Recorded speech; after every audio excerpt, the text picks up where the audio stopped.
Bueno, muchas gracias, Chabela.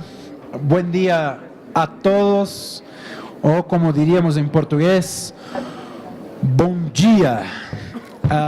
Queríamos empezar, obviamente, agradeciendo a la invitación y a la acogida de toda Colombia. Ustedes son el pueblo más simpático que he conocido en mi vida. Es la primera vez que venimos y estamos encantados ya pensando en una forma de volver quizá a Filbo 2020. Este evento, la Filbo, es muy inspirador. Nosotros estamos llevando la cabeza llena de experiencias, llena de novedades, y obviamente nos toca ahora compartir un poco de nuestra iniciativa llamada Lote 42. Bueno, nos gustaría de empezar presentándonos, obviamente. Acá, de mi lado izquierdo, esa muchacha muy elegante, Cecilia Arbolave, argentina, graduada en Comunicación Social, con posgrado en Periodismo Literario. Trabajó por 4 años en la editorial Abril, que ya fue una de las principales editoriales del medio revista en Brasil. Es coautora del libro Curitibocas, Diálogos Urbanos, o en portugués Curitibocas, Diálogos Urbanos. Es organizadora también del libro Quería ter ficado más, o Quería haberme quedado más. Que está ahí en la pantalla, de hecho. Ese que tiene, cada capítulo viene adentro de una carta. Ya vamos a hablar más de ese proyecto. Ella fue seleccionada como una de las 30 mujeres con menos de 30 años para estar atento por la principal revista femenina de Brasil, Cláudia. Nació en Buenos Aires en 1985 y vive en São Paulo desde 2008.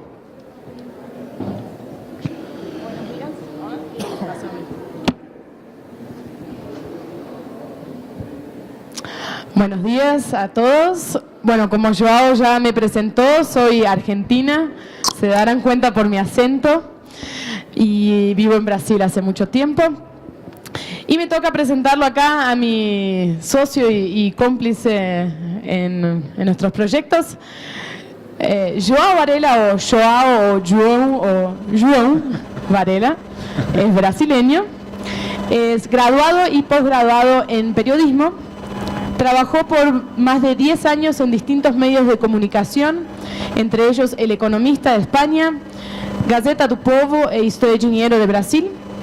Es autor de 3 libros, Curitibocas, Diálogos Urbanos. Ahí ya se dan cuenta que lo escribimos juntos en Curitiba. Fue nuestro primer proyecto editorial, nuestra primera aventura en el mundo de los libros. También es autor de A Agenda y de 42 haikais y 7 ilustraciones, que lo ven acá en la pantalla. Pasó. En 2019 publicará 2 obras relacionadas a videojuegos y arte. Una de ellas es Videogame, a evolución da arte, o Videojuegos, la evolución del arte, publicada por nuestra editorial Lote 42, si todo sale bien. Va a salir. Y también publicará Games, Cultura, Arte y Joystick por Sesc Edições. Joao nació en Guaíba en 1985 y vive en San Pablo desde 2009, hace 10 años. Bueno, y como verán, nosotros no venimos del mundo tradicional del libro, venimos del mundo del periodismo. Y eso nos dio una característica muy importante que definió bastante cómo encaramos el trabajo en Lote 42. El periodista, no sé si tenemos algún periodista acá en este recinto, pero el periodista está entrenado a aprender. Entonces, si uno trabaja en una redacción periodística, probablemente no sabes de todo, pero alguien te está pagando un sueldo para que vos aprendas sobre varios temas sobre los que no dominás a veces nada, no sabes nada, y tenés que aprender a aprender. Y en general, también en muy poco tiempo.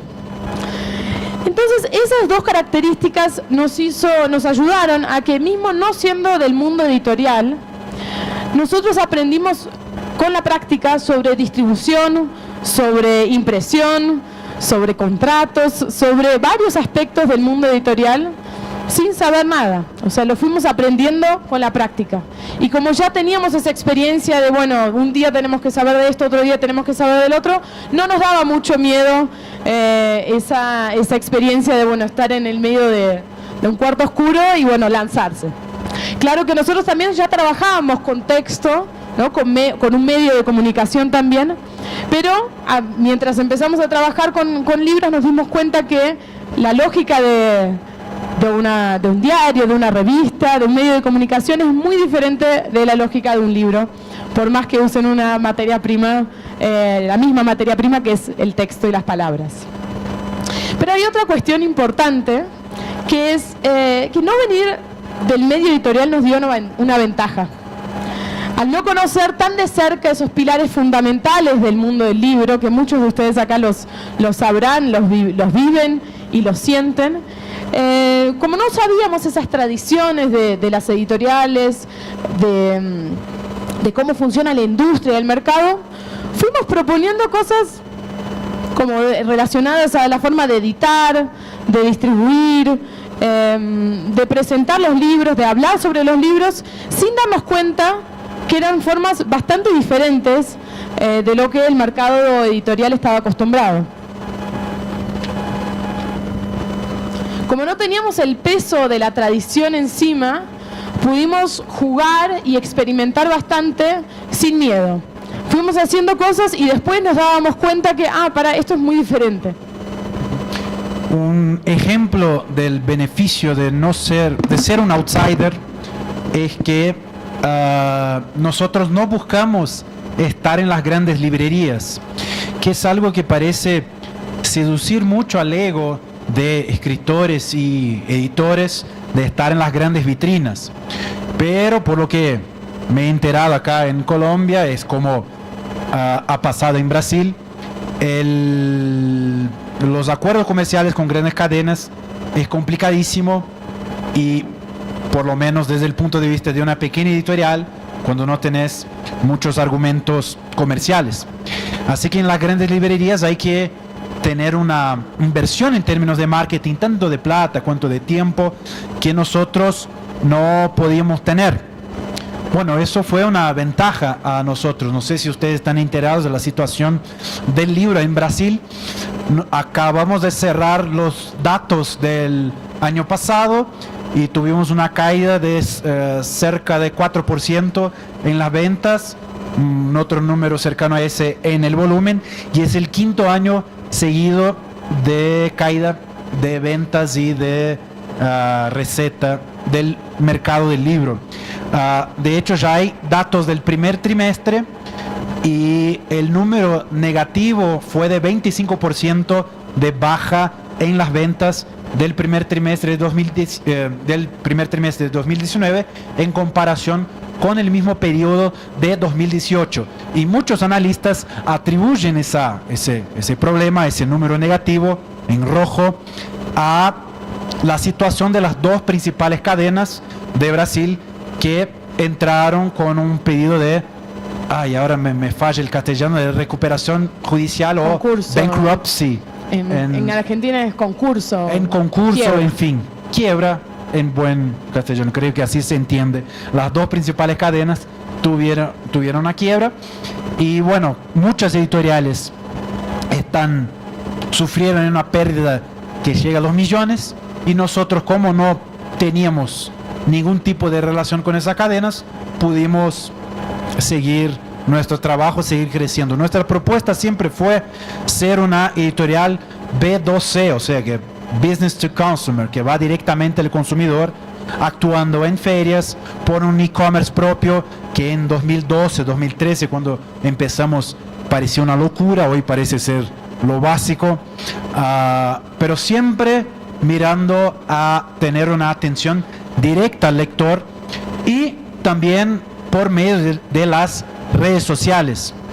En las redes sociales siempre tuvimos una postura un poco más osada, un poco diferente, mostrando un poco de la trastienda de nuestro trabajo, apareciendo bastante nosotros.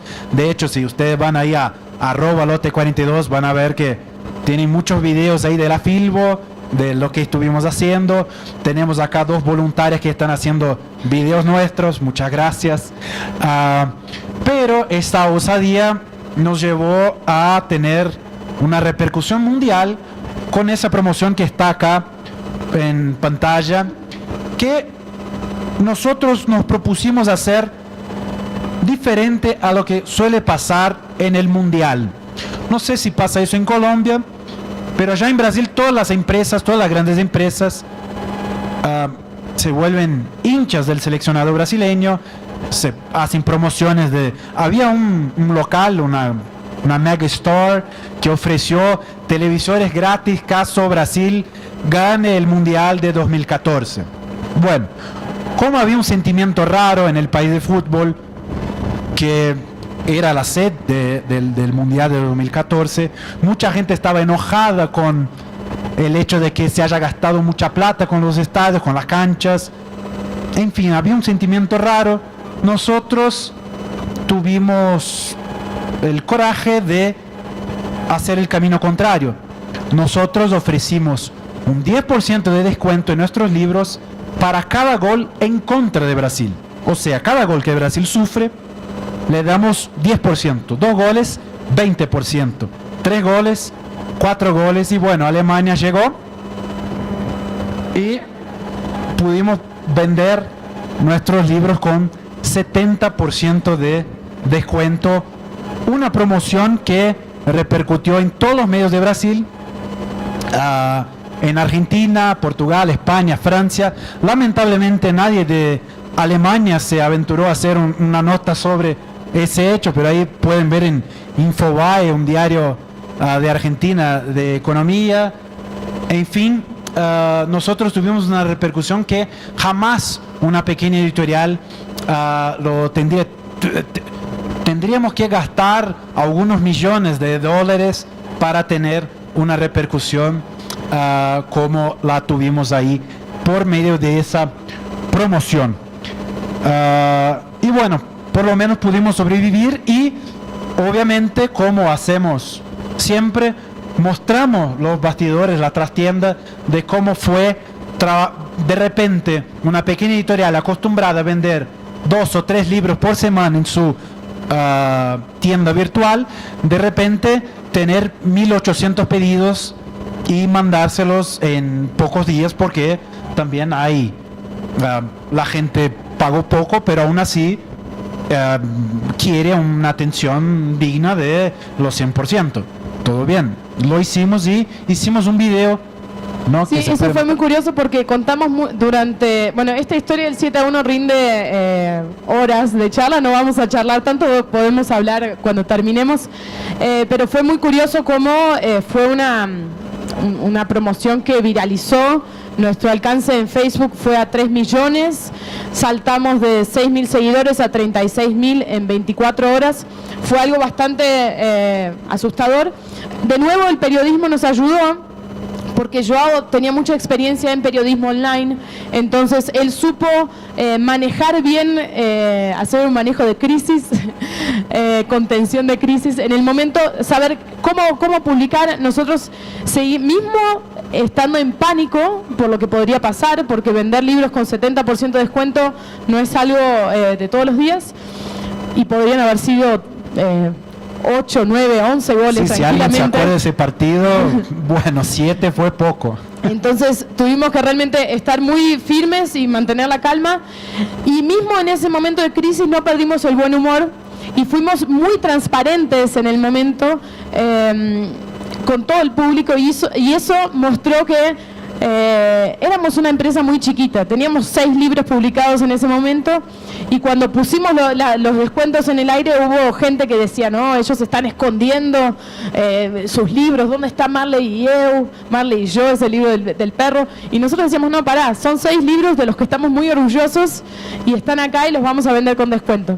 Y en ese momento de crisis varios amigos nos dijeron, si necesitan ayuda pueden contar con nosotros. Yo fui recuperando todas esas ofertas de ayuda y los juntamos a todos nuestros amigos para que nos ayudaran a armar los paquetes, porque no teníamos un departamento de correo ni nada. Entonces hicimos, y ahí otro amigo dijo, yo les voy a grabar un video y ustedes lo ponen, que es este video que vamos a mostrar ahora. Es muy simple. Sí, con una GoPro.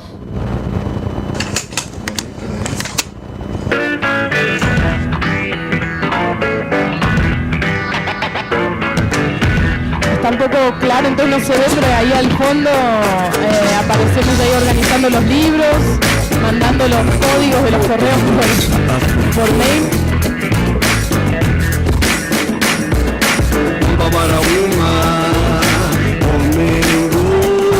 Acomería Gremlin Mental Sudor significa estamos corriendo bastante, pero vale la pena el esfuerzo. 2014 fue un año bastante importante para nosotros, no solo por esa promoción, que después cuando la gente nos miraba en la feria dicen, 7-1, es como que por un año y medio o dos, hasta el día de hoy nos reconoce por el 7-1, pero por mucho tiempo éramos reconocidos como el 7-1. Y por suerte cumplimos la promesa, porque imaginen si la gente nos reconociese como el 7-1 que no cumplió. Así que bueno, por suerte fue un final feliz. Y en 2014 también apareció algo que uno, bueno, yo y yo no somos ateos, pero hay algo raro que pasó en 2014, que un kiosco, un puesto de diarios apareció a la venta en nuestra calle. Cuando yo lo conocí hace 13 años y medio, casi 14, él me decía, el día que me canse de ser jornalista, voy a ser jornaleiro. Jornalista es periodista, jornaleiro sería canillita en Argentina, o bueno, vendedor de diarios, dueño de un kiosco. Y yo pensaba que era un juego de lenguaje, me parecía bueno algo romántico tener un kiosco y pasarte el día leyendo.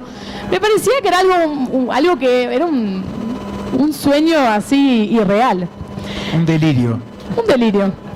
Pero cuando apareció este kiosco a la venta, con un papel así de computadora escrito de una forma muy simple, se vende este kiosco, yo dijo, che, esto puede ser muy bueno para nosotros. Porque en ese momento teníamos 2 años de editorial y como toda editorial teníamos esa necesidad de mostrar los libros. Nuestros libros, que en un rato ya vamos a empezar a hablar de ellos, son libros que tienen una edición muy cuidadosa, tienen formato, son libros que nos gusta decir que son para ver con las manos. Y entonces en las librerías donde nosotros ya estábamos, en algunas librerías y puntos de venta, sentíamos que a veces por ahí estaban medio escondidos. Entonces ya estábamos con esa idea en la cabeza de, bueno, algún día vamos a tener un espacio propio para vender los libros. Y aparece este kiosco en nuestra calle y decimos, bueno, esto es una señal. Entonces, el kiosco era un kiosco, estas son imágenes de Google Street View, las pueden ver si quieren, pueden ver cómo fue cambiando el kiosco. Era un kiosco muy simple, muy simple, tenía revistas viejas, tenía algunos diarios del día, había cosas como un señor que arreglaba relojes adentro del kiosco, en fin, era un kiosco un poco olvidado, pero estaba ahí en esa esquina de la calle Barão de Tatuí y Inmaculada Conceição. Otra característica de esa esquina es que cuando nosotros volvíamos tarde a la noche veíamos que había algunas personas medio extrañas ahí. Entonces era una esquina un poco turbia, por decirlo de alguna manera.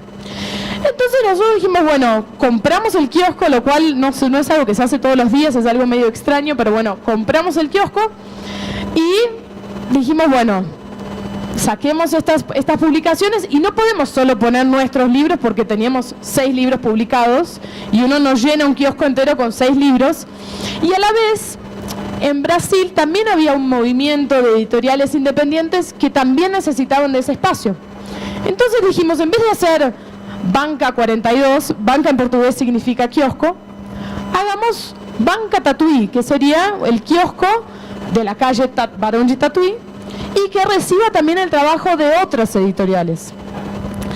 Y así fue como lo abrimos y en la primera semana nos robaron, lo cual fue algo que nosotros estábamos con todas estas expectativas, muy contentos, ya lo habíamos divulgado en la prensa, estaba todo lindísimo y en la primera semana nos roban a la noche, entran por el techo que descubrimos que era muy frágil, se llevan la plata que teníamos en la caja, que eran 3,50 reales, no era nada. Pisaron los libros, lo cual fue un poco triste. No se robaron libros, lo cual fue más triste aún. Pero Pero eso nos enfrentamos con una situación que decíamos, bueno, ¿qué hacemos ahora? Porque nosotros estamos llenos de estas expectativas, de planes de hacer este espacio y de repente la primera semana ya nos roban. Entonces dijimos, bueno, la principal cuestión es una cuestión de seguridad. No podemos tener trabajos de otras editoriales si no podemos garantizar que estén seguras, que nadie las robe. Entonces, cuando estábamos hablando con los arquitectos de esta cuestión, o sea, lo principal es el techo, que nadie entre por el techo, y ellos dijeron, bueno, ¿por qué no hacer un jardín en el techo? Entonces, hicieron una arquitectura muy diferente de lo que son los kioscos en San Pablo. Nosotros estudiamos las reglas y descubrimos que la única regla principal era, bueno, vender diarios y revistas, lo cual nosotros teníamos. No teníamos los diarios bueno, en un comienzo trabajábamos con los diarios tradicionales, pero después fuimos abandonándolos y enfocándonos solo en los independientes. Y había que ser gris, pero nadie decía que no se podían usar tonos de gris, entonces pusimos unas estampas en diferentes tonalidades de grises, pero internamente no había nada en la ley que dijese que vos no podías usar madera. Entonces esa arquitectura fue muy diferente porque te invita a entrar. Entonces en Brasil los kioscos son en San Pablo son muy parecidos, y de repente vos estás caminando por la calle y ves un kiosco así, te dan ganas de entrar y descubrir qué es lo que ese kiosco tiene, ¿no? Entonces lo que uno descubre es un universo de publicaciones muy autorales, artísticas, de temas que uno tal vez no encuentra en canales de ventas tradicionales, temas más polémicos, temas que son trabajados por diferentes artistas con diferentes miradas. Esto fue en 2014, y cuando los arquitectos nos hablaron del techo, tuvimos que reforzar un montón con, no se ven, pero están escondidas atrás de la madera, unas vigas y pilares y un montón de cosas para que el techo pudiese aguantar, bueno, en la tierra del jardín. Y cuando el ingeniero nos dijo, bueno, ahora su kiosco aguanta 1 tonelada, eso se lo dicen acá en este palco. Joao es siempre el que dice, vamos a hacer una promoción contra los goles contra Brasil. Obvio. Vamos a hacer un montón de cosas diferentes. Yo soy la que está como siempre con un poquito de miedo, viendo todo lo que puede salir mal, pero bueno, así nos equilibramos. Cuando a Joao el ingeniero le dijo, esto aguanta 1 tonelada, Joao se quedó pensando y dijo, ¿y por qué no ponemos una banda en el techo? Obvio. Entonces hacemos fiestas para presentaciones del libro, con fiestas en la calle, democráticas, que además son formas diferentes de presentar los libros. Nosotros eso ya lo hacíamos desde el comienzo de la editorial. Nos gustaba presentar libros en bares, en espacios, y no en librerías. Y no porque no nos gusten las librerías, nos encantan para visitar, para descubrir los libros. Pero las presentaciones de libros en librerías son tan cuadradas y tan serias, y bueno, está la fila de autores, y a nosotros nos gustaba celebrar los libros, porque un libro lleva bastante tiempo, hay mucha gente involucrada, hay bastante trabajo involucrado, entonces cuando se presenta el libro tiene que ser una fiesta, en nuestra opinión. Entonces eso nosotros ya lo hacíamos, y cuando apareció el kiosco dijimos, bueno, ahora hagamos las fiestas acá en la calle. Y el kiosco, el techo, de hecho se transformó en un palco, y ahí hicimos varios eventos con presentaciones musicales, también de artistas independientes, y que cambian un poco la relación que uno tiene con la ciudad.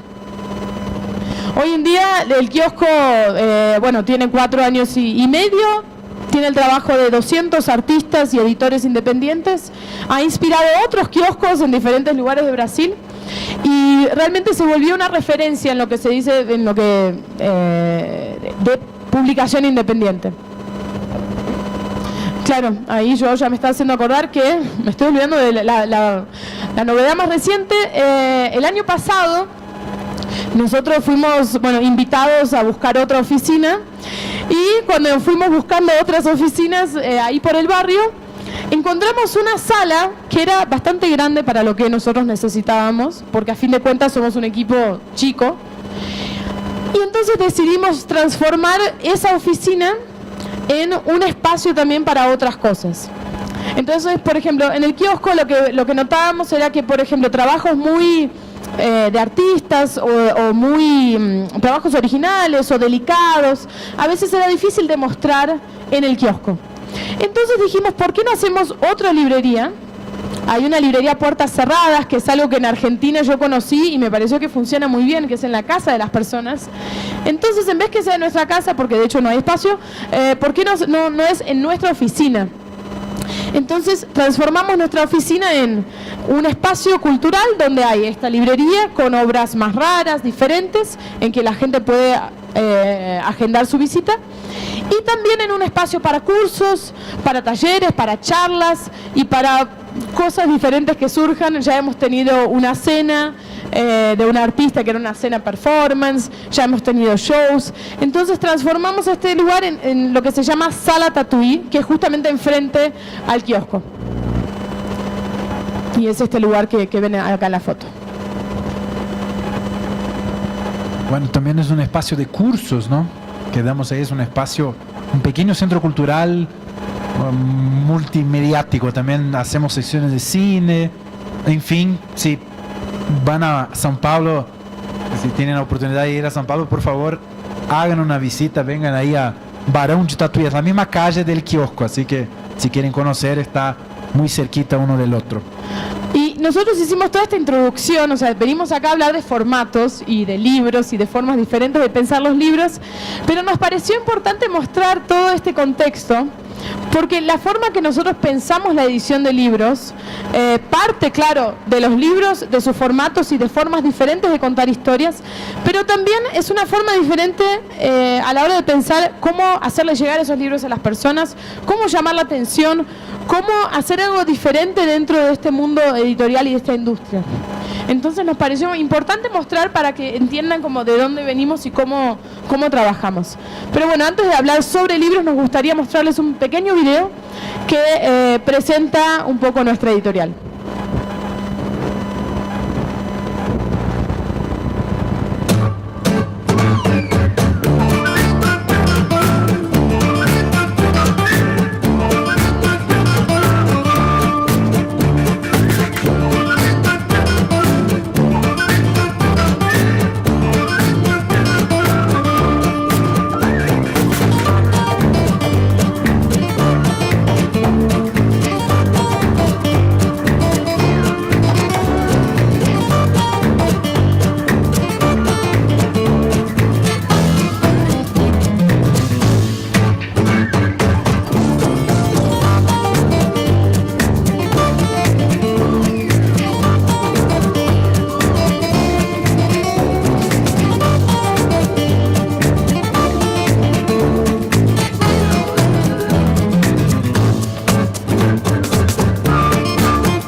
Ese es un resumen de nuestro catálogo. Ya vamos a ver algunos de sus proyectos, pero en realidad acá estamos hablando de algo muy obvio, que tiene mucho que ver con el origen del libro. Fíjense en la historia del libro cómo ese objeto ha cambiado, y qué bueno que tuvieron las dos charlas anteriores. Siempre se tocó en el tema historia del libro, así que no me voy a repetir, pero me parece importante tener claro cuál fue la diferencia que hizo el señor Gutenberg en la historia de la cultura mundial, y cómo no fue un proceso de inmediato. Hubo un momento en que habían los incunables que intentaban mantener el estilo manuscrito de los libros. Y en fin, eso hace con que cambie el contenido. El ejemplo dado acá, me olvidé, me encantaría dar el crédito, pero todos escucharon. Pero si George R.R. Martin hubiera escrito Game of Thrones en un pergamino, sería una cantidad de pergaminos para llenar esa sala entera. Así que el formato sí cambia el contenido sí cambia el formato, y eso está en la historia de ese medio y está en la historia humana. Los seres humanos tienen como característica todos los pueblos, todas las comunidades, todas las sociedades, tener un conjunto de historias. Ficción o ficción, la narrativa es algo humano, sumamente humano. Desde las historias orales alrededor de del fuego, los cánticos griegos.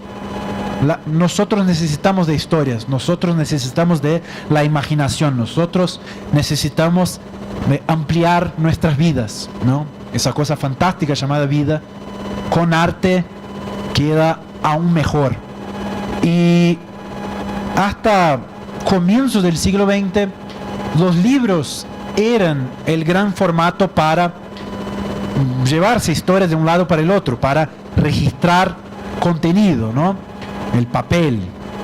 Pero de repente, a mitad del siglo XX, bueno, no es exacto, pero quedémonos así para que no se quede una charla sobre la historia del libro, pero surgen nuevos medios. La gente hoy consume historias en el audiovisual, con el audio solamente, como vimos en la charla anterior, en videojuegos.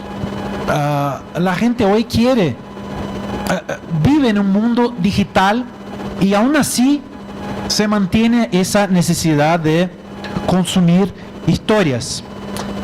Nuestra apuesta es que en un mundo digital el libro tiene que decir por qué es importante que sea impreso. Es sacar la ventaja del impreso, porque la gente consume mucho contenido, no estoy hablando solamente de texto, pero contenido de una manera general en pantallas. Es natural, la cantidad de información que hay hoy en día está en pantallas, en el bolsillo de cada uno de ustedes. Y fíjense que en ese aparato que tienen sus bolsillos hay mucha expresividad que se ha perdido. Digamos que uno de ustedes quiere hacer un post en Facebook y quiere hacer un texto ahí, quiere postear un texto de 3 párrafos, pero se les ocurrió la idea de poner negritas en ciertas palabras, o que el segundo párrafo tenga una fuente diferente, que el primer párrafo sea en Times New Roman y el segundo párrafo en Arial, en Helvética, qué sé yo, y que antes del tercer párrafo haya una foto o un video ahí en el medio. En Facebook ustedes no pueden hacer eso. En Twitter ustedes no pueden hacer eso. En Wattpad ustedes no pueden hacer eso. Nosotros, la Internet, el digital, en comparación consigo mismo, ha perdido expresividad. En el mundo de los blogs era todo mucho más diferente, podíamos hacer esos cambios, pero hoy en día no. Así que me parece que cuando un lector elige gastar unas horas, unos minutos con un libro, ese libro sí tiene que ser muy bien pensado, con todo, desde de la familia de fuentes hasta la tapa, y también hay posibilidades que solo el impreso puede hacer. No sé si. Sí, muchas veces cuando uno habla de lo digital en el mundo editorial, en la industria editorial, hace unos años se pensaba mucho en el ebook, ¿no? Y en la amenaza que el ebook iba a hacer al libro impreso. Pero el ebook no es la amenaza es justamente todo el resto de estímulos y de formas de entretenimiento que uno tiene, sea en el celular, que bueno, siempre está todo concentrado en el celular, pero también en la computadora y en varios otros medios. No, fíjate, por hablar en ebook,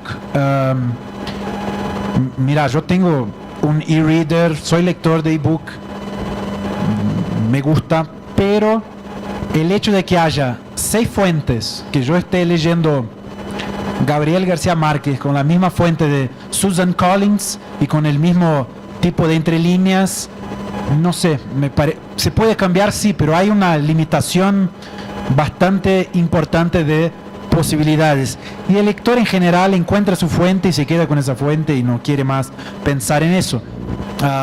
Así que lee salvo por las palabras, las frases, los párrafos, que son bastante diferentes entre qué sé yo, Tolkien y Gabriel García Márquez, salvo por eso el resto es bastante parecido. y eso me parece que no es adecuado, ponele, pero es un punto de vista nomás. Sí, Joao y yo somos muy defensores de la idea de que un libro impreso tiene que ser seductor. Es un libro que ustedes quieren agarrar, quieren ver de cerca, quieren mirarlo y entender, pasar la mano, ver por qué está brillando o por qué no está brillando o qué es lo que tiene en el lomo. Entonces nos parece que un libro impreso hoy tiene que ser relevante en todos sus aspectos, claro. O sea, tiene que ser un libro que el contenido, siempre nosotros partimos del contenido, eso es importante decirlo. Nosotros, el producto final muchas veces llama mucho la atención, pero todo nuestro proceso editorial es bastante lento y acompañando mucho a los autores para que ese contenido esté muy bien pensado y muy bien realizado y editado. Pero cuando pasamos a la materialización del libro, cuando lo tenemos que pensar cómo lo vamos a producir, ahí sí nos parece que es muy importante que ese libro seduzca, que ese libro enamore, que ese libro llame mucho la atención. Y muchas veces, o sea, uno se puede ir al extremo y mostrar algunos libros que mostraremos acá y hacer formatos que realmente son bastante diferentes de lo que uno está acostumbrado a tener como libro, pero también puede pensar en libros de formatos tradicionales y encarar al libro como un cuerpo. Un cuerpo que comunica, que dice algo, y un cuerpo que tiene sus partes. Entonces tiene su tapa, tiene su contratapa, tiene su lomo. A ver, ayúdame acá mostrándolo. No, sacate el micrófono. Tiene unas solapas a veces, tiene una impresión dentro de la tapa. Bueno, tiene un tipo de papel, un tipo de encuadernación, un tamaño. Entonces es algo que es bastante obvio, pero muchas veces uno se lo olvida, que todas estas partes se pueden usar. Entonces uno puede hacer libros muy diferentes o puede hacer libros que se parecen con libros, con la idea del libro que uno tiene en la cabeza, pero que son un poco más pensados. Nosotros vemos mucho, o sea, por el afán de publicar libros, producirlos de una forma más barata, de repente hay muchos libros que tienen hasta el mismo diseño interior, como si fuese un molde para todos los libros, o libros que tienen una tapa sin solapa, y la solapa también ayuda a proteger al libro con el tiempo.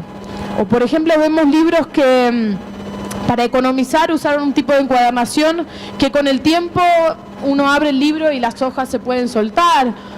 O dentro de la tapa uno abre el libro y está en blanco. ¿Y por qué no poner algo ahí?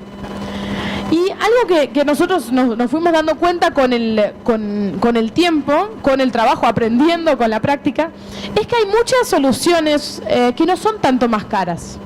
Entonces, cambiar el color del hilo, por ejemplo, como hicimos en este libro del que vamos a hablar en un rato, ese hilo que es un señalador, es el hilo que cose el libro, es de la propia encuadernación, y es negro. Uno está acostumbrado a ver el hilo blanco.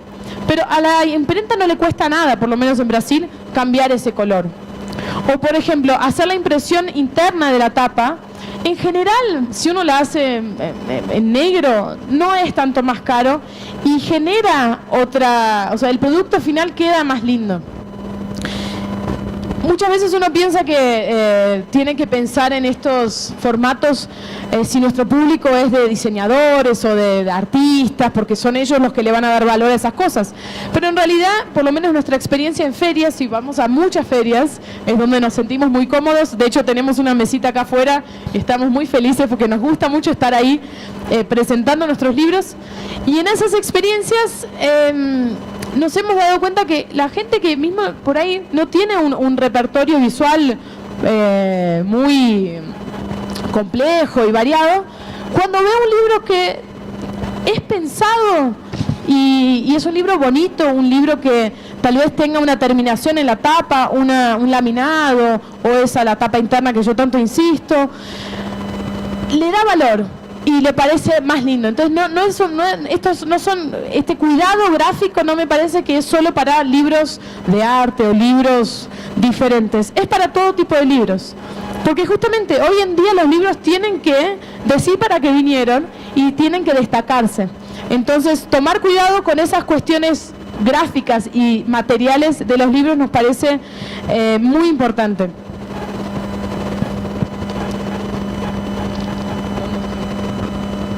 Y siempre que hablamos hoy en día con nuestra editorial es una característica que nos define bastante esta experimentación con formatos, pero en el comienzo del lote 42 la idea inicial era publicar autores relevantes, autores que estaban siendo olvidados un poco por las grandes editoriales, pero no teníamos ningún tipo de preocupación con formatos. La idea inicial era hacer una gran colección en que todos los libros fuesen iguales, como para que la gente los quisiese como coleccionar.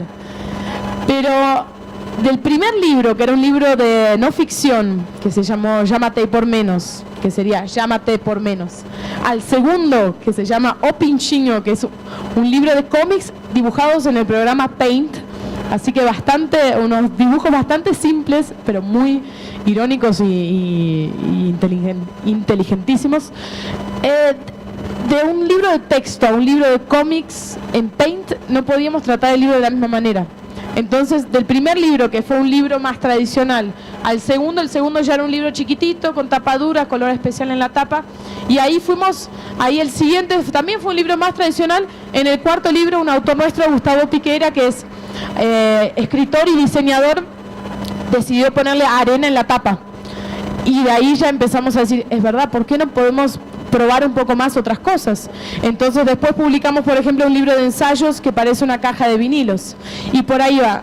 La idea ahora es mostrarles un poco esos casos, para mostrarles cómo pensamos esos libros, cómo estas ideas partieron a veces del contenido, pero también partieron de el conocimiento que de a poco nosotros fuimos teniendo sobre técnicas de impresión, sobre producción gráfica.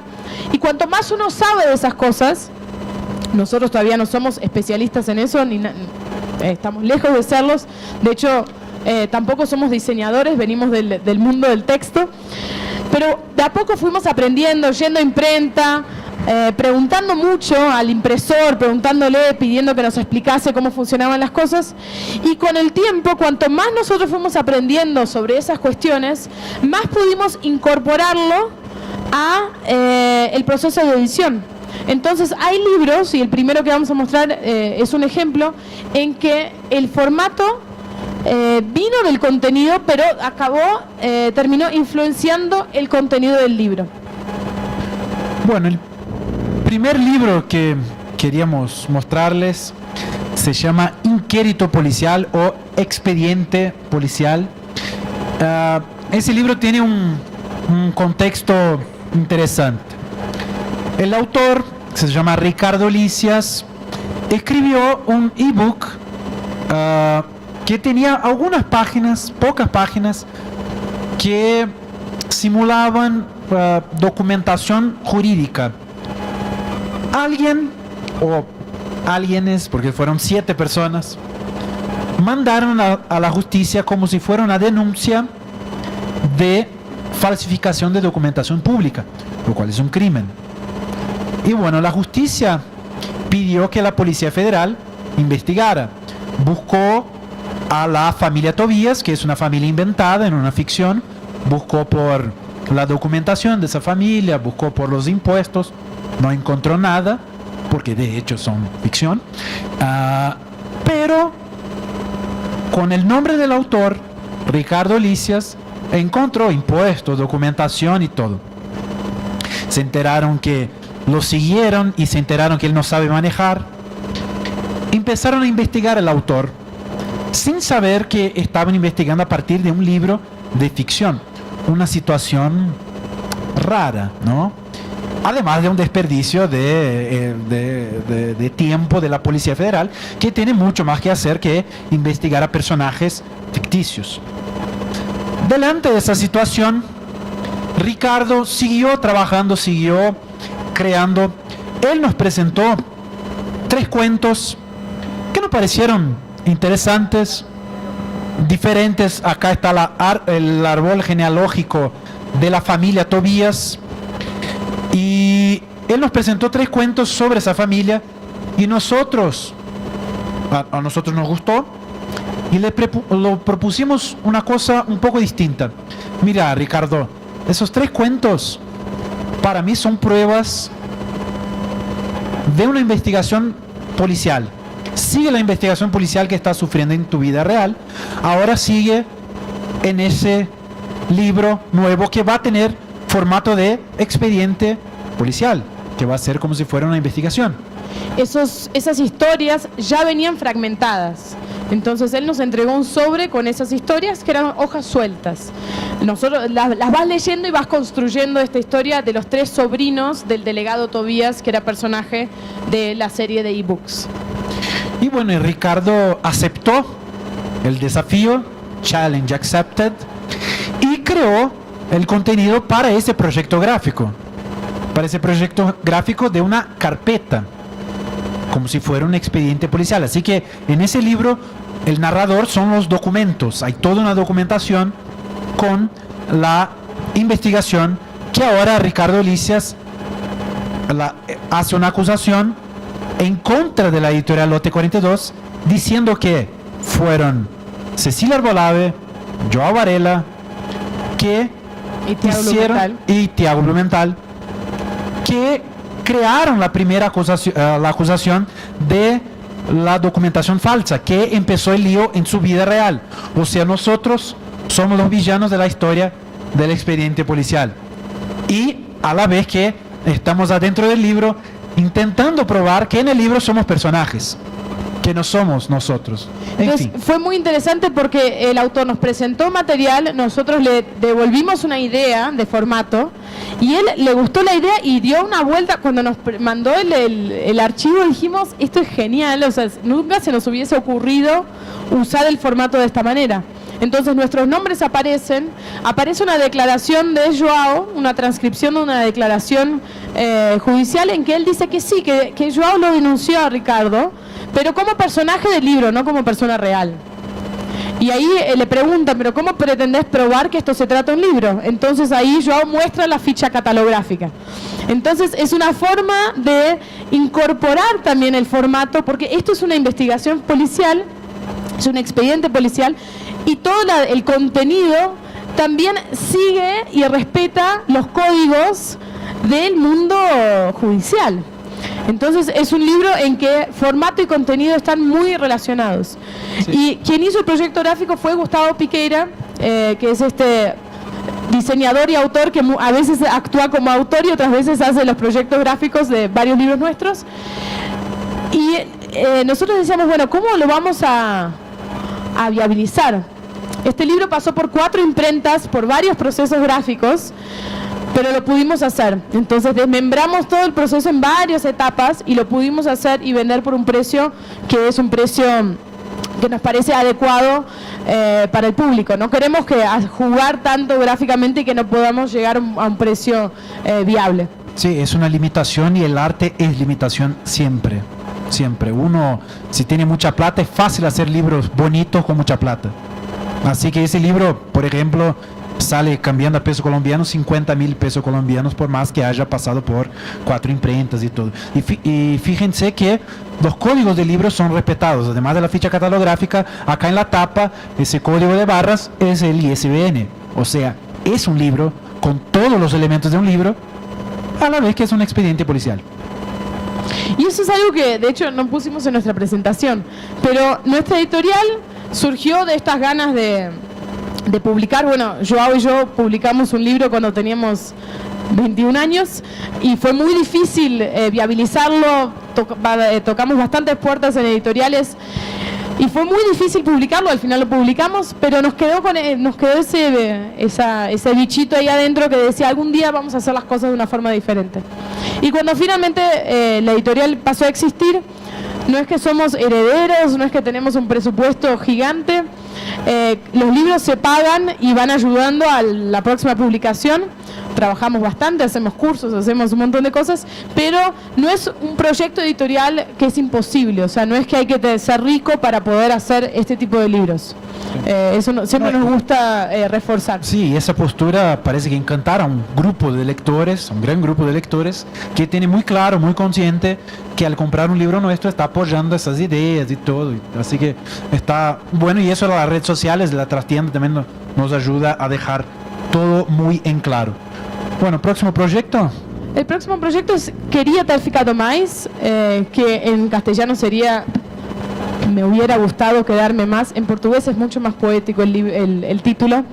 Es un libro que tardó bastante tiempo, tal vez porque quedó en mis manos y yo soy un poco más lenta. Y empezó cuando invitamos a 12 mujeres a escribir relatos de viajes. No queríamos que fuesen... no te adelantes, estás contando, te estás mostrando todo. No queríamos que fuesen textos turísticos, queríamos que fuesen como esas historias que cuando uno viaja cuenta, como mirá lo que me pasó, historias bien específicas de diferentes lugares del mundo y de mujeres para mostrar, bueno, diferentes formas de viajar, diferentes formas de narrar. Y mientras les habíamos pedido esas historias a estas mujeres, nos quedamos pensando como, bueno, ¿qué formato hacer? Porque el viaje es un tema bastante abierto a interpretaciones, a imágenes. Es como que el viaje, la gente tiene una relación, mucha gente tiene una relación como muy afectiva con el viaje. Entonces nos quedábamos pensando cómo presentar esas historias. Y buscamos bastante, o sea, estuvimos pensando bastante, hasta que en una noche de insomnio a Joao se le ocurrió usar sobres. Los sobres tienen una relación directa con viajes, porque bueno, hace un par de años uno viajaba y escribía cartas y las mandaba. Entonces dijimos, Joao se puso a investigar en internet en gráficas, de esas gráficas digitales rápidas, y vio que era fácil hacer un sobre. Entonces dijo, bueno, si en esta imprenta se hace, en una imprenta gráfica offset, seguramente lo consigamos hacer por un precio también viable, porque de nuevo eso siempre esa es la primera preocupación nuestra. Y lo logramos hacer. Son sobres, 12 sobres, que atrás, como el destinatario siempre va a cambiar, porque cada lector, hay un dibujo de una ilustradora y artista argentina que vive en Brasil llamada Eva Oviedo, y las historias vienen adentro de los sobres. El proyecto gráfico es de una diseñadora también brasileña llamada Luciana Martins. Y lo que hace este libro, o sea, no solo es algo muy bonito cuando uno lo ve, es un conjunto, es chiquitito, están los sobres, mucha gente por ahí nunca mandó una carta, en fin. Pero lo que hace este libro es que cambia completamente la relación que uno tiene con las historias. Para leer los libros vos estás forzado a abrir, a hacer lo que acaba de hacer Joao, a leerlo, por ahí se te mezclan un poco las páginas, por ahí se te mezclan los sobres. Entonces exige una actitud activa del lector. Es un libro que podríamos haber editado tranquilamente con un libro convencional, y por las historias también creo que iba a haber tenido iba a haber salido muy bien ese libro. Pero el formato en este caso agregó un nuevo sentido, un nuevo significado a esta obra. Entonces es un libro que realmente nos ha ido muy bien y es un buen ejemplo. Cuando nos preguntan cómo formatos y todo, siempre lo mostramos porque es un ejemplo que nos salió bien. Y tiene una ventaja estar así en formato de sobres. El códex es maravilloso. Bueno, quizá 99% de los libros de la Filbo están hechos en el formato códex, el formato tradicional. Pero cuando lo pones en sobres sueltos así, el lector puede crear su propio orden de viaje. O sea, si quiere empezar viajando por Londres, después ir a Buenos Aires, después ir a Tokio, cada uno hace su propio recorrido.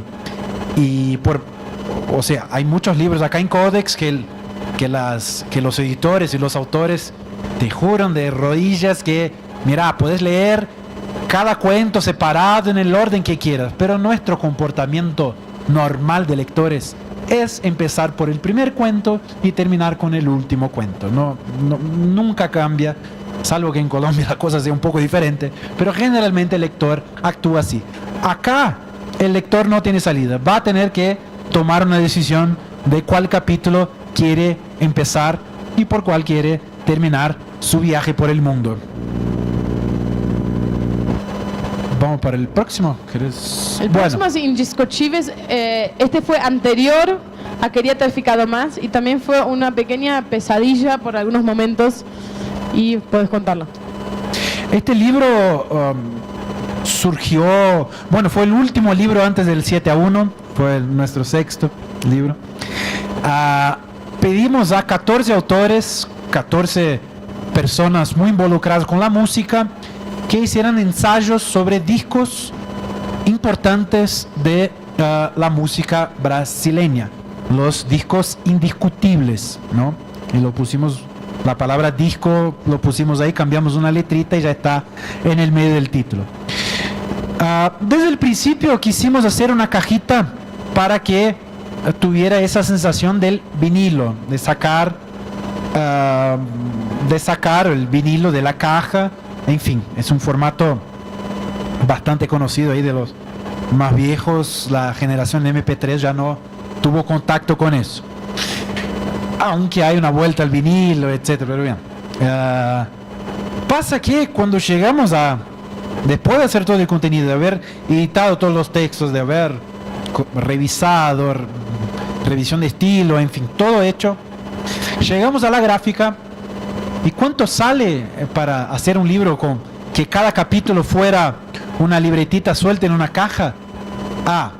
Sale X, que el resultado sería un libro de más o menos, y fíjense, hace 5 años, o sea, hagan las cuentas ahí con la inflación de acá, pero salía el equivalente a 90.000 pesos colombianos, 80.000 pesos colombianos, lo cual a nosotros nos pareció mucho.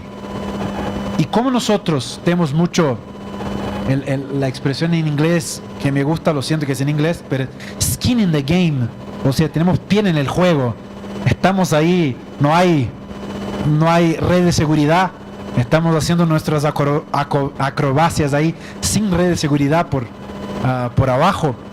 No podíamos darnos al lujo de tener un libro que nos genera pérdida. Teníamos que sí o sí bajar el costo. ¿Y cómo bajar el costo si ya se ha hecho, ya se ha llegado a ese punto de estar listo para hacer el control P en la imprenta y imprimirse el libro? Bueno, no es simplemente control P, pero ustedes lo entienden, ¿no?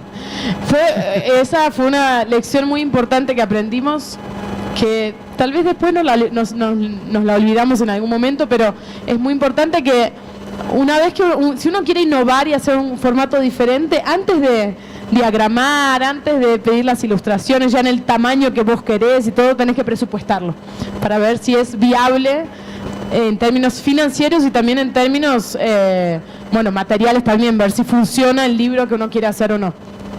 Bueno, y delante de ese problema, 14 libretas en una cajita, está saliendo el precio de venta 90.000 pesos colombianos o 90 reales más o menos. Qué horror, ¿qué hacemos? Mira, son 14 ensayos, ¿no? Una libreta por ensayo. Y si ponemos 2 ensayos por libreta y hacemos un lado A y lado B, ¿cómo eran los vinilos? Los vinilos eran así, con lado A y el lado B. Bueno, logramos con eso achicar bastante el presupuesto. Ese es un libro que sale 50.000 pesos colombianos.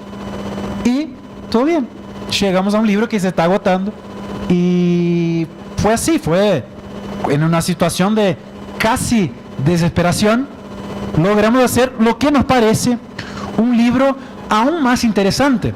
Esa limitación de poner las libretas con lado A y lado B, desde nuestro punto de vista de hoy, nos parece que dejó el libro aún más interesante, que hace un diálogo aún más fuerte con el vinilo del pasado.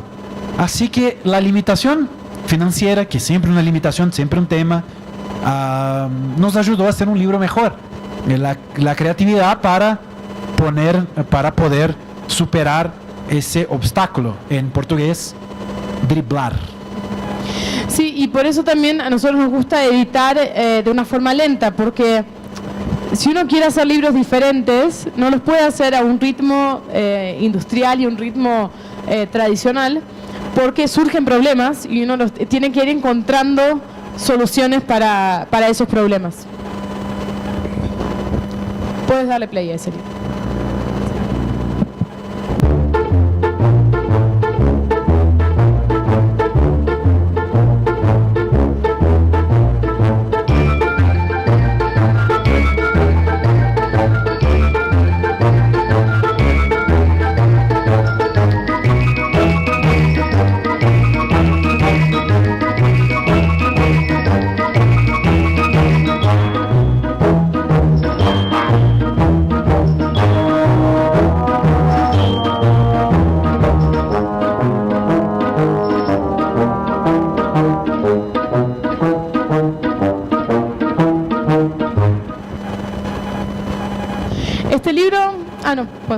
Este libro se llama Fachadas, es de un artista brasileño llamado Rafael Sica, del sur de Brasil. Y cuando él nos mostró los dibujos, es un libro con dibujos de casas antiguas que van contando historias. Entonces las casas se vuelven protagonistas de estas historias. Y él nos mostró esos dibujos que nos encantaron de primera. Y nos quedamos pensando como estaría bueno dejar esas casas de pie de alguna manera, como formando una pequeña ciudad. Y ahí pensando, dijimos, el formato acordeón funciona muy bien porque uno puede abrirlo. Entonces el libro, puedes probar de acá a ver si cuántos metros tiene este palco. Entonces le propusimos a él hacer un libro acordeón para dejar las casas lado a lado y formar una calle. Entonces, de nuevo, la relación que uno tiene con esos dibujos y con esas historias cambia, porque uno lo puede hojear de una forma tradicional, aunque se te desarma un poquito, o puede dejarlo de pie. De esta manera, bueno, tenemos poco tiempo, así que podemos guardarlo. O puede dejarlo así, lo cual genera una relación un poco lúdica también con la obra, pero también es un formato que se relaciona mucho con el contenido. Y para las tapas, este fue un libro que también el presupuesto fue tardamos unas buenas semanas para llegar al resultado final, porque el presupuesto solo de la tapa, que era con tela y serigrafía, y era una tapa increíble, era el presupuesto entero que teníamos para el libro. Entonces tuvimos que encontrar soluciones, y lo que encontramos fue un cartón que ya es de color. Entonces es un cartón de una empresa brasileña que ya viene con color. Entonces decidimos hacer la impresión en serigrafía sobre diferentes opciones de tapa. En ese video que vieron eran otros colores porque era la primera impresión. En esta segunda decidimos cambiar los colores y proponer nuevas opciones de tapas. Entonces son diferentes fachadas para el libro Fachadas. Entonces este también es un libro que el formato y el contenido se relacionan de una forma bastante intensa. Muy bien, ahora me toca hablar de un libro que lamentablemente está agotado, pero es muy interesante que conozcan. No está esa Pedro. ¿No está? Ah, perdón, es un libro que tenemos. Pensé que en nuestro guión acá estaba otro libro. Bueno, a ver qué pasó con la pedra.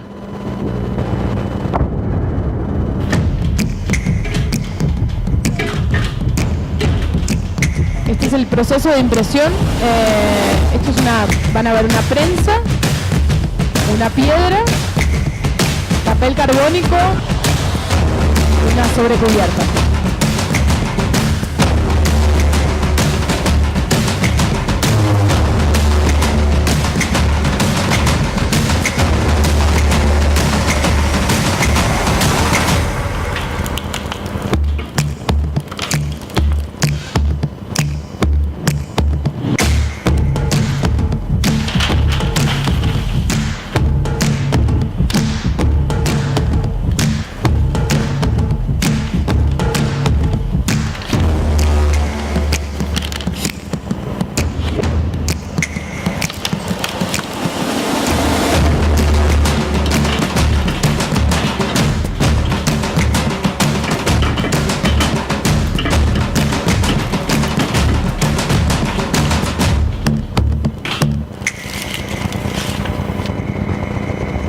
Una solución bastante obvia, ¿no? Para un libro llamado La Piedra.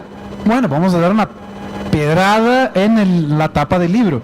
Igual obvia fue la idea que nosotros le hablamos a Gustavo, diseñador que hizo este proyecto gráfico. Le dijimos, el libro trata de una piedra que aparece dentro de una ciudad y la gente no sabe qué hacer con esa piedra, en fin, es una piedra que empieza a tener efectos mágicos.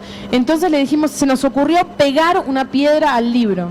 Y él nos miró y dijo, bueno, voy a pensarlo. ¿Cuánta plata tienen? Ah, solo eso. No, y también pensó, bueno, pero es una solución la más obvia, pegarle una piedra al libro. Y había otra cuestión, si le pegásemos la piedra internamente, iba a molestar un poco en el momento de la lectura. O sea, en estos libros de texto también nosotros tenemos un cuidado de preservar el texto del autor y que la lectura, por ejemplo, en Quería te he ficado más, el acto de leerlo, de sacarlo del sobre, tiene un efecto importante. En este caso nos parecía que era importante preservar al texto de Yuri Piris, el autor. Y lo que nos propuso Gustavo fue hacer esta intervención en la sobrecubierta con este video que vieron acá, una piedra de verdad, papel carbónico y una prensa. De esa manera las 1000 sobrecubiertas son diferentes. Entonces cada libro es diferente, cada libro es único y de nuevo tiene una textura que después lo van a poder ver de cerca, que la gente lo mira y es como que se acerca, lo quiere ver de más cerca para entender cómo fue hecha esa textura y cómo quedó arrugado el papel. Sí, un efecto táctil, ¿no? Sí, y otra cuestión para complementar, en la presentación del libro nosotros llevamos la prensa y hicimos impresión, le pedimos a Gustavo que reservase algunas sobrecubiertas y hicimos estas impresiones en el momento, mostrándole al público, a los lectores, cómo se hacía esta impresión. Un ejemplo que prueba que se puede mezclar procesos de impresión industrial y artesanal. Fíjense, ahí esa piedra es 1 a 1, pero el interior del libro fue impreso en offset. De hecho, la sobrecubierta también es offset antes de sufrir esa intervención con la piedra. Así que cuando uno piensa, un libro de tirada artesanal, ya piensa que hay que seguir todo el camino artesanal, lo industrial lo mismo. No, se puede mezclar, hay un equilibrio, hay un medio del camino y que abre posibilidades amplias para el libro, para la narrativa. Próximo libro. Bueno, ese es el libro. No, video, vamos, porque ese lamentablemente se agotó, pero nos parece interesante demostrarles un libro, un conjunto de escena narrativo, porque un libro, todo bien, el libro se va a terminar, ¿no? El impreso, el digital, etcétera. Pero bueno, yo creo que nadie dice que las servilletas están amenazadas. Yo creo que nadie dice que los portavasos están amenazados. Así como todavía queremos crear narrativas, les presento Lululux.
lo tiene el libro número 14 del lote 42, que tiene plazo de validad de una cena, ¿no? Se puede cenar en él una vez, después hay que descartárselo. Fue una tirada de 600 ejemplares, un proyecto de Gustavo Piqueira, que no es que simplemente tuvo esa idea de, voy a hacer un libro en servilletas y portavasos, no. Lulu Lux, a cada tipo de objeto hay una narrativa, hay una narración distinta. Las servilletas te hablan de los sueños del personaje, el portavasos te habla de los tweets del personaje, que siempre menciona a grandes pensadores como Bruce Lee, Walt Disney, pone en sus redes sociales. Y en los individuales están la transcripción de charlas motivacionales que el personaje da a empleados de una panadería. A la mañana el personaje hace esas charlas, esas conversaciones motivacionales con los empleados de la panadería. Entonces uno lee el libro, que puedes pasar a la próxima, cada parte del libro tiene un número, entonces uno puede leer todas las servilletas de una vez, viendo los pensamientos del personaje antes de dormir, o puede ver solo los individuales, o puede ir siguiendo los números y ahí uno va viendo qué es lo que el personaje se imagina que va a pasar en su vida, cómo él se proyecta en las redes sociales y qué es lo que de hecho pasa al final. Entonces, cada parte de este conjunto también tiene una función narrativa. Bien. Bueno, no sé cómo estamos de tiempo, ya se sí. acabó. Bueno, sí, ¿qué iba a decir? Se me perdió. Una última cosa, creo que hay otra imagen, no, una anterior. Cada pieza fue impresa en serigrafía en los estudios gráficos de Gustavo. Gustavo es un autor que le gusta bastante como explotar la dimensión física de los objetos, pero desde ese punto de vista más narrativo. Y a él siempre le decían como que él hace libros objeto, y no como que esa idea de, bueno, libro objeto hay que dejarlo ahí en un altar en la biblioteca, pero no, a él le gusta que sean libros que tienen una materialidad expresiva, pero que sean leídos. Y acá el juego fue invertir, es un objeto que se transformó en un libro. Muy bien, bueno, encantado de seguir esa charla después a las 3 de la tarde en el stand de Brasil. ¿No hay espacio si para no, preguntas? en la mesa sí, de acá, sí, solo porque seguro que si empiezo a escuchar las preguntas, contestamos y me olvido esos mensajes que son importantes. Así que a las 3 de la tarde en el stand de Brasil vamos a tener una charla ya y tenemos nuestra mesa ahí, encantados de hablar con todos ustedes y de escuchar las preguntas que van a hacer ahora. Tenemos otros libros que tenemos acá, que tenemos otros videos, pero bueno, el tiempo es justo, pero bueno. Sí, alguien nos saque los micrófonos porque si no nos quedamos acá por toda la tarde, así que por favor hagan preguntas. Hay el micrófono sin...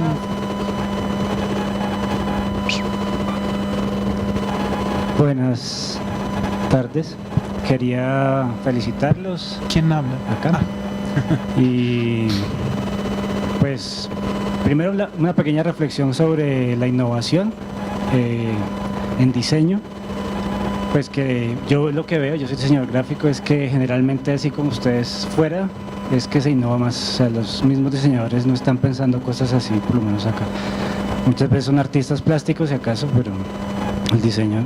Quería saber sobre cómo hacen ustedes para que, para manejar esa parte del diseño gráfico y el diseño visual de sus libros. Si cada proyecto tiene un asesor o es en conjunto con un equipo, ¿cómo es? Bueno, cada proyecto parece pedir una solución distinta y lo hacemos con mucho diálogo. Los autores acompañan el paso a paso de cada proyecto, le proponemos.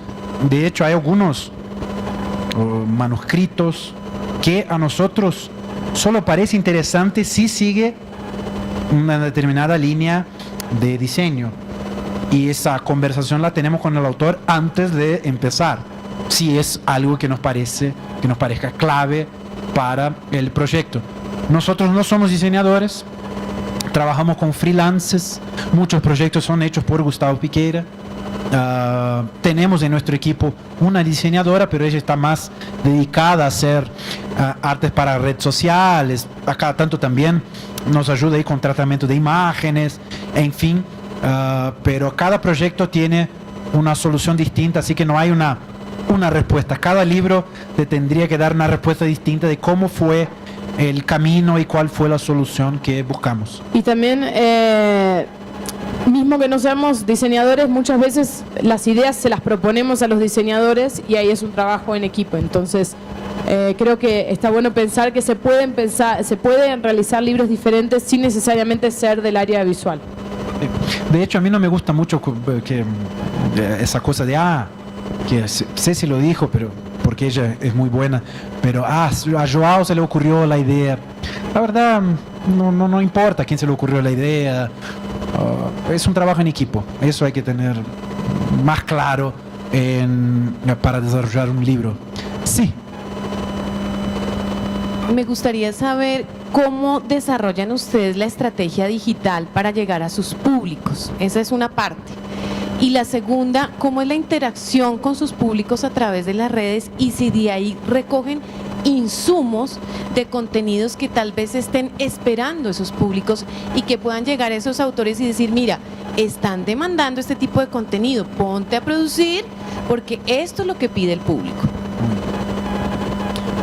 Bueno, en relación a la primera pregunta, desde el comienzo, como nosotros sabíamos que éramos chiquitos, entonces no íbamos a tener cómo acceder a los mismos espacios, tal vez no íbamos a tener el mismo espacio en una librería grande, pero Internet es bastante democrática, entonces a una cuenta de Facebook, de Instagram, de Twitter, podíamos tener acceso y podíamos tener nuestra voz y nuestro estilo. Entonces, tal vez como somos periodistas y comunicadores, para nosotros eso fue siempre muy natural, esa idea de crear contenido mismo sin muchos recursos. Estos videos que ustedes ven, los fuimos haciendo con varias personas y siempre nosotros ahí cerca de lo poco que estudiamos de audiovisual, como tenemos un poco una mirada y haciéndolo también en equipo y en conjunto. Entonces, en nuestro caso, nos parece que las redes sociales es algo importante y cuando empezamos, las editoriales tenían una voz bastante como seria. Eso muchas editoriales la siguen teniendo como muy informativa y respetando mucho la obra del libro, que de hecho es en fin, el libro hay que respetarlo, pero a nosotros nos parecía que se podía hablar de una forma más divertida, porque la gente está mirando el celular y está viendo las fotos de los amigos, de las cosas, no sé qué, y de repente si hay un post divertido, lo van a ver, lo van a cliquear. Y también muchos de esos videos que mostramos de trastienda nos ayudan a que las personas lo ven en las redes sociales y de repente están acá en una feria y se acordaron que habían visto un video. Por ejemplo, de cómo fue impreso este libro, que es un video que les quería mostrar, pero bueno, tiene tinta acrílica y stencil en un libro con tirada de 1000 ejemplares. Entonces mucha gente pasó por la mesa y dijo, yo había visto este video. Entonces ahí se interesó. En relación a la segunda pregunta, nosotros estamos muy atentos y siempre dialogando mucho con el público, pero no creamos en función de lo que el público nos pide, o no es que estamos como haciendo estudios de mercado. De hecho, publicamos de 6 a 8 libros por año, entonces son libros muy elegidos así a dedo.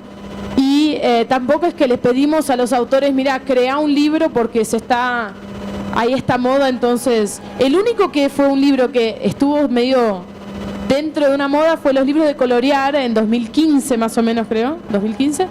Había toda una onda que llegó a Brasil, debe haber llegado acá también, de los libros para colorear. Y la artista de El Pollito de O Pinchinho hizo un libro para colorear, que es un libro para adultos, y en vez de un libro para desestresarte, es un libro para estresarte. Pero fue algo que surgió de ella, y ella dijo, creé este libro, ¿qué les parece? Y bueno, y ahí lo hicimos. Pero es muy curiosa la pregunta porque a comienzo de la editorial, nosotros, todo nuestro primer año, nosotros éramos conocidos como la editorial que recoge contenidos de internet y lo hace impreso. Porque nuestro primer libro fue Ya maté por menos, que surgió de un blog. Es una recopilación de posts de un blog. El segundo libro, El Pollito, también es muy conocido en internet.